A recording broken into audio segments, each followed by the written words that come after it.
안녕하세요. 기술 투자, 특히 요즘 정말 뜨거운 인공지능 AI 반도체 분야요.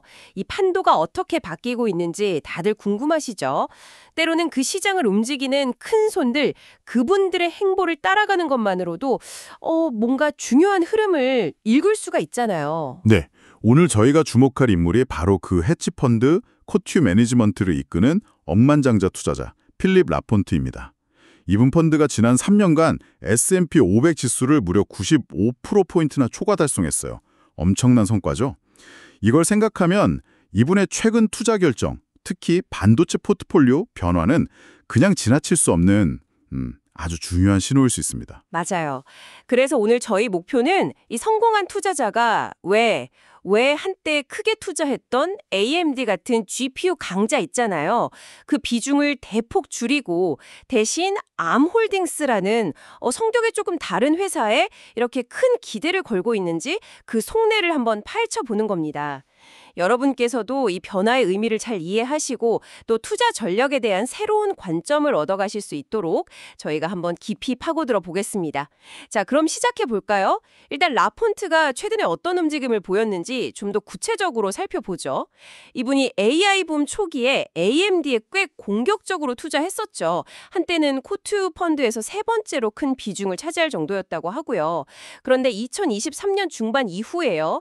보유했던 AMD 지분의 무려 89%를 매각했습니다. 이건 정말 큰 변화죠. 네, 그런데 단순히 AMD만 판 게 아니라는 점이 더 흥미로워요. 대표적인 AI 칩 선두주자 엔비디아 지분 역시 2023년 초 이후로 약 77%나 줄였습니다. 아, 엔비디아도요? 네, 물론 가장 최근 분기에는 엔비디아 주식을 일부 다시 사들이긴 했어요. 하지만 동시에 그 남아있던 AMD 지분은 53%를 추가로 매도했죠. 이걸 보면 AI 칩 시장 자체를 완전히 부정적으로 본다라기보다는요. 기존의 그 GPU 중심 투자 전략에서 뭔가 미묘하지만 중요한 변화를 주고 있다. 이런 해석이 가능합니다. 아마도 AI 붐으로 확 올랐던 GPU 주식에서 상당 부분 차익을 실현하고 이제 새로운 기회를 찾는 단계, 이렇게 보입니다. 그런데 여기서 진짜 좀 고개를 갸웃하게 만드는 지점이 있어요. 라폰트가 AMD 주식을 막 팔아치우는 바로 그 시점에 AMD는 거대 AI 기업인 오픈 AI와 엄청난 규모의 GPU 공급 계약을 발표했다는 사실입니다. 아, 그 계약권이요? 네. 오픈 AI가 앞으로 몇 년간 최대 6기가와트 규모의 AMD GPU를 구매하기로 했다는 건데요. 6기가와트면 이건 중소도시 하나를 통째로 돌릴 수 있는 전력량이잖아요. 규모가 상상이 되시죠? 구매량에 따라서 AMD 주식을 살 수 있는 워런트까지 받는 조건이고요. 네, 그렇죠. 그건 분명 AMD의 차세대 MI450 GPU 플랫폼에 대한 아주 강력한 신뢰의 표현으로 볼 수 있죠. 엔비디아의 차세대 루빈 플랫폼에 정면으로 도전장을 내민 셈이기도 하고요. 바로 그겁니다. 그래서 라폰트의 매도 시점이 이런 큰 호재를 바로 앞에 두고 있었다는 게 좀 아이러니하게 느껴지기도 하는데요. 이걸 어떻게 봐야 할까요? 이게 참 굉장히 복잡한 퍼즐 조각 같아요. 특히 이 계약은 AMD 경영진이 자기네 MI450 플랫폼이 AI 모델 훈련이랑 추론, 이 양쪽 모두에서 엔비디아 루빈 플랫폼을 능가할 수 있다. 이렇게 막 자신감을 내비치는 와중에 나온 거라 더 그렇죠. 점유율을 가져올 수도 있는 그런 상황이었거든요. 하지만 라폰트 같은 거물 투자자는요. 이런 단기적인 계약 뉴스 하나하나보다는 더 큰 그림, 그러니까 시장의 구조적인 변화나 장기적인 흐름을 보고 판단했을 가능성이 높습니다. 장기적인 흐름이요? 네, 오픈 AI 계약이 AMD에게 분명 큰 성과인 건 맞아요. 맞는데 라폰트의 시선은 이미 GPU 경쟁의 다음 단계 혹은 어쩌면 그 경쟁의 본질 자체를 좀 다르게 보고 있는 것 아닐까 이런 생각도 듭니다. 그의 새로운 대규모 투자가 어디로 향하는지를 보면 그 의도를 좀 짐작할 수 있거든요. 어쩌면 그는 GPU라는 그 결과물 자체의 경쟁보다는 그 기반을 이루는 더 근본적인 기술 레이어에서 장기적인 승자가 나올 거다. 이렇게 판단했을 수도 있습니다. AMD에게는 분명 좋은 소식인데도 라폰트는 다른 길을 선택했다는 거군요. 그가 이렇게 큰 기대를 걸고 새롭게 베팅한 곳이 바로 ARM홀딩스, ARM이라는 회사인데요. 지난 분기에 라폰트가 가장 많이 사들인 주식 중 하나라고 하죠. 근데 Arm은 우리가 흔히 아는 AMD나 엔비디아 같은 칩 제조사랑은 근본적으로 다르다고 들었어요. 직접 칩을 만들지 않는 회사가 어떻게 AI 시대의 핵심 플레이어가 될 수 있다는 걸까요? 그 IP만 판다는 게 구체적으로 어떤 의미인가요? 바로 그 점이 핵심입니다. 암의 비즈니스 모델을 이해하는 게 중요해요. AMD나 엔비디아는 직접 칩을 설계하고 또 제조하거나 위탁 생산해서 판매하죠. 반면에 암은 칩 자체를 팔지 않습니다. 대신에 다른 회사들이 칩을 설계할 때 필요한 기본적인 설계도, 그러니까 아키텍처하고 관련 지적재산권, IP를 라이센스해주고 로열티를 받아요. 아, 설계도를 빌려주고 돈을 받는 거군요. 네. 뭐랄까, 건물을 지을 때 필요한 핵심 설계 청사진을 제공하는 건축가, 뭐 비슷하다고 생각하시면 됩니다. 실제로 모든 스마트폰에 들어가는 칩의 99% 이상이 바로 이 암의 설계를 기반으로 만들어졌죠. 아, 그 스마트폰 시장을 거의 독점하다시피 했던 그 에너지 효율성으로 유명한 바로 그 회사군요. 저전력 설계의 강점이 있어서 모바일 시대를 지배할 수 있었던 거고요. 맞습니다. 근데 이제는 스마트폰이 아니라 데이터 센터를 딱 정조준하고 있다는 거네요. 하긴 AI 모델이 점점 커지고 복잡해지면서 데이터 센터 전력 소모가 정말 기하급수적으로 늘어나고 있잖아요. 이게 AI 발전의 큰 제약 요인이 될 수 있다는 지적도 많고요. 정확합니다. 바로 그 지점에서 암의 강점이 다시 부각되는 겁니다. 데이터 센터를 무한정 늘릴 수 없는 가장 큰 이유 중 하나가 바로 그 전력 공급의 한계 때문이거든요. AI 연산 능력 경쟁이 치열해질수록 단순히 성능만 높이는 것뿐만 아니라 전력 대비 성능, 그러니까 효율성이 결정적으로 중요해지는 거죠. 효율성이요? 네, 암 아키텍처는 바로 이 에너지 효율성에서 전통적인 강점을 가지고 있습니다. 실제로 성과도 나타나고 있고요. 2021년 이후에 암 기반 칩을 데이터 센터에 사용하는 기업 수가 무려 14배나 증가해서 7만 개에 달한다고 합니다. 14배나요? 7만 개. 와. 심지어 GPU 시장의 절대 강자인 엔비디아조차도요. 자신들의 최신 서버 시스템, 그 호퍼나 블랙웰 기반 시스템에 들어가는 그레이스 CPU 있잖아요.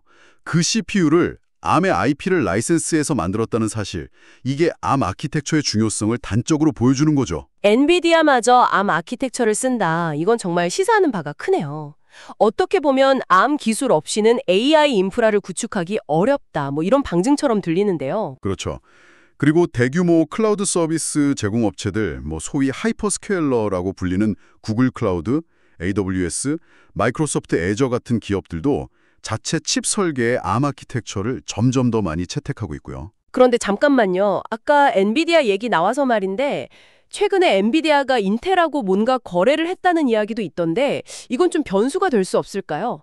인텔은 암하고는 다른 X86 아키텍처를 쓰잖아요. 네, 그 부분은 좀 주시할 필요가 있습니다. 엔비디아가 인텔과 파운드리, 그러니까 위탁 생산 계약을 맺거나 아니면 다른 형태의 협력을 강화한다면 일부 CPU 같은 데서는 인텔의 전통적인 X86 아키텍처, 대부분 PC나 서버에서 오랫동안 써왔던 거죠.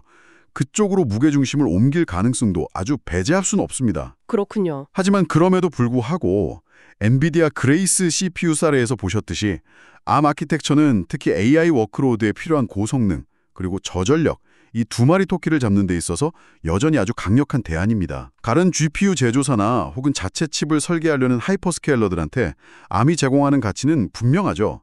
단순히 칩 성능 경쟁을 넘어서 전체 시스템의 효율성을 높이는 핵심 열쇠를 쥐고 있는 셈입니다. 단순히 시장 점유율만 늘어나는 게 아니라 수익성 자체도 좋아지고 있다는 점도 주목해야겠네요. 암이 최신 V9 아키텍처에 대해서는 이전보다 더 높은 로열티를 받고 있다면서요? 1분기 로열티 수익이 전년 대비 25%나 증가했다는 걸 보면 이건 가격 결정력까지 확보한 모양새인데요. 바로 그겁니다. 두 가지 강력한 성장 동력이 동시에 작용하고 있는 거죠.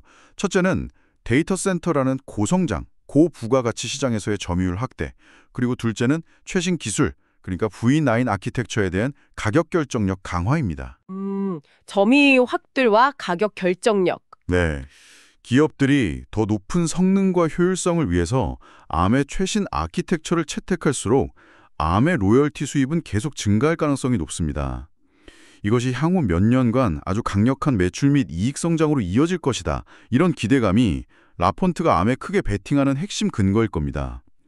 알려진 바에 따르면 그는 암의 현재 시가총액이 약 1,790억 달러 정도 되는데 이게 2030년까지 무려 7,870억 달러, 4배 이상, 그러니까 340%나 증가할 수 있다 이렇게 보고 있다고 합니다. 와, 7,870억 달러요? 4배 이상. 정말 대담한 예측이네요. 5, 6년 만에 4배 이상 성장이라니 정말 엄청난 기대치입니다. 하지만 이렇게 장밋빛 전망만 있을 수는 없겠죠. 이렇게 높은 목표치에는 분명히 위험 요인도 따를 텐데요. 특히 주가가 이미 너무 많이 오른 거 아니냐 이런 우려가 계속 나오던데요. 그렇습니다. 가장 큰 그리고 아주 명백한 우려사항은 바로 현재 주가 수준, 바로 밸류에이션입니다. 암 주식은 현재 기준으로 내년 예상 순이익의 거의 100배에 달하는 가격에 거래되고 있어요. 100배요? 네, 이 정도면 기술주 중에서도 정말 최고 수준의 프리미엄을 받고 있다고 봐야 합니다. 시장이 이미 암의 미래에 대한 엄청난 기대감을 주가에 전부 다 반영하고 있다, 이런 뜻이죠. 예상 순이익의 100배라니 정말 아찔한 수준이네요. 앞으로 몇 년간 진짜 엄청난 이익 성장을 보여줘야만 정당화될 수 있는 가격이라는 건데, 자, 그럼 이 모든 상황을 종합해 볼 때 여러분께서는 이 흐름을 어떻게 받아들이셔야 할까요? 라폰트라는 성공한 투자자는 당장의 GPU 경쟁 구도보다는 암이 AI 인프라 전반에서 차지하는 근본적인 역할, 특히 아키텍처의 영향력과 에너지 효율성이라는 장기적인 가치에 크게 베팅하고 있습니다. 하지만 동시에 그 베팅에는 엄청나게 높은 가격표가 붙어 있다는 점을 절대 간과해서는 안 됩니다. 이것은 전형적인 고위험, 고수익, 하이리스크, 하이리워드 시나리오라고 할 수 있죠. 고위험 고수익. 네. 현재의 높은 밸류에이션이 정당화되려면 암은 앞으로 몇 년 동안 그야말로 흠잡을 데 없이 완벽하게 사업 계획을 실행해야 하고요. 또 경쟁사들을 압도하는 기술적 우위를 계속 유지해야만 합니다. 만약 예상했던 성장률에 조금이라도 미치지 못하거나 혹은 예상치 못한 강력한 경쟁자가 나타나거나 기술 트렌드가 바뀐다면 주가는 큰 폭으로 하락할 위험이 있습니다. 라폰트나 암이 이 모든 허들을 넘어설 것이다. 여기에 돈을 걸었지만 이것이 결코 보장된 미래는 아니라는 점을 꼭 명심해야 합니다. 네, 오늘은 정상급 투자자 중 한 명인 필립 라폰트가 AMD와 같은 기존의 유망 AI 칩 주식 비중을 줄이는 대신에요. 매우 높은 가격에도 불구하고 기반 아키텍처를 제공하는 회사죠. 암홀딩스의 과감한 장기 투자를 단행한 이유와 그 배경을 저희가 심층적으로 분석해 갔습니다. 그의 움직임은 AI 혁명이라는 이 거대한 파도 속에서 진짜 장기적인 가치가 어디에 숨어 있을지에 대한 중요한 질문을 던집니다. 단순히 가장 빠르고 강력한 연산 장치를 만드는 능력, 여기에만 있는 걸까요? 아니면 그 모든 장치들이 효율적으로 작동하고 또 확장될 수 있도록 밑바탕을 제공하는 설계, 즉 아키텍처와 지적 재산권의 힘에 있는 걸까요?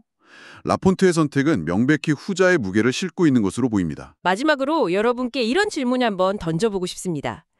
AI 데이터 센터가 세상을 바꿀 잠재력을 가졌지만 동시에 엄청난 전력을 소비하면서 지구에 부담을 주고 있잖아요.